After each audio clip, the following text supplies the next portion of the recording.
Now listen to them say how identity politics is dead and Democrats' racist strategy of putting everybody who looks the same into a box and assuming they all want the same things is over. Watch. Assuming people are going to vote for us based on their identity is a loser, and it has always been a loser, and it shouldn't be an assumption anymore. You have to make a case to people, and people without a college degree are now voting together more than, whether they're black, Latino, white, and so we're starting to see that more. So Democrats have to speak to that, and part of it is speaking that language, right? Which is just normal people language. How you talk to people at a bar, at a restaurant, in your own life, like that's the way that people need to talk right now. And Democrats haven't done that, which is why working class people feel so alienated, or one reason at least. And by the way, it's not about doing some kind of impression of Gen Z. It's not about saying brat or whatever the hell people were trying to say. I swear, when Kamala Harris brought out Meg the Stallion to twerk in front of an arena in Atlanta, that had to be the most racist moment in political history.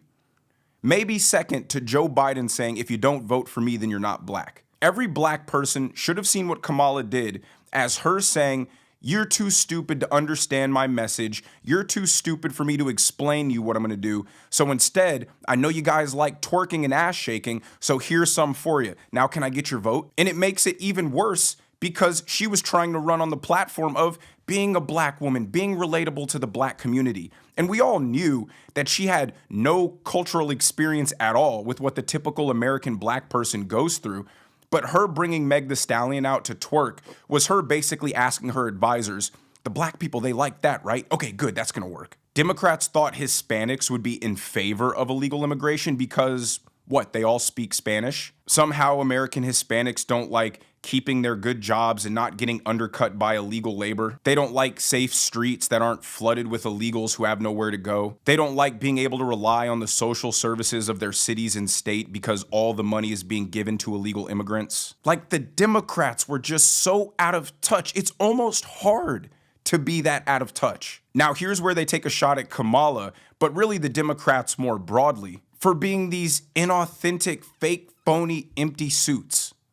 And you see a Trump rally, and people are having a good time at that event, and Trump is mixing it up. You talked about how do we take on misinformation? How about somebody a Democrat that's doing 2-hour press conferences, that's going everywhere, that can mix it up with everyone, that can go on Joe Rogan, that seems like a good hang. And doesn't talk like a press release. And doesn't. There's everyone already. Everyone's putting their statements out on social media. Write your own posts. Do some press conferences. Sit and talk to people. Go on podcasts. Don't talk like you're just reading your pollster's memo. It's crazy. And hey, I know everybody liked the West Wing, and everybody thinks of speeches as Abraham Lincoln's second inaugural. Everybody writes their statements like they're crossing the Delaware. They write them like they're doing their own drafts of the Federalist Papers. It's enough. It's not working. Nobody's listening. Nobody cares what we have to say about anything. Donald, we have lost so much credibility with people, and we haven't gotten ability to break through to people. Besides a million other valid reasons, that was certainly one of the reasons people hated Kamala Harris. She couldn't just speak regularly. She could never answer a question. Everything was a long, convoluted word salad. It sounded like every word was selected to maximize the amount of confusion. She never once spoke as if she was just a real person